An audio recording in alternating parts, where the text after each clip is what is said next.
1989 оны өвөл ардчилсан хувьсгалын анхны цуглаанд 90 гаруй мянган орчим хүн оролцсон гэж үздэг. Тэдний дийлэнх нь оюутан залуус байсан гэхээр Монгол дүрэнсэн ардчилсан хөдөлгөөний нэг чухал бүрэлдэхүүн хэсэг нь яхаарахгүй оюутнууд байсан гэж түүхчид хэлдэг. Энэ түүхийг залуу үедээ өнөөгийн хөдөлгөгч хүч болох оюутан залуус танилцуулахаар улсын хурлын гишүүд оюутнуудад лекц уншсан байна. Эх орны баруун хязгаарт Ховдын Багшийн дээд сургуулийн оюутнууд ардчлалын анхны цуглаануудын нэгийг хийснээс эхлэн олон нийтийг урайлан дуудахад оюутнууд хинээс ч илүү том хүч болж байсан юм а.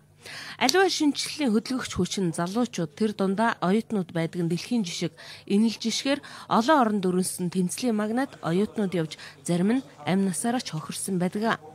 Монгол улсад дүрэнсэн ардчлалын түүхэн гэрчүүдийг хөдөө аж ахуйн сургуулийн оюутнууд өнөөдөр урьжээ. 25 жилийн өмнө яг энэ өдөр Монголын оюутны холбоо онц сурлаа хийж шинжил өөрчлөлтөө эхлүүлж ардчилсан хувьсгал мандаалан оролцох энэ шийдвэрийг гаргаж ирсэн. Бид оюутны эрхийн өдрөө тунхаглаж Монголын оюутнууд ардчилсан хувьсгалын тэргүй игнэнд оролцох тэр нөхцөлийг бүрдүүлж байсан. Монголын оюутнууд ч ялгаагүй өөрчлөлт шинжилгээний төлөө хөдөлгөөний гол бааtruуд юм а гэдгийг улсын хурлын гишүүн тухайн үеийн Монголын оюутны холбооны ерөнхий наримчгийн дарга Болд лекцийнхээ үеэр онцлолоо.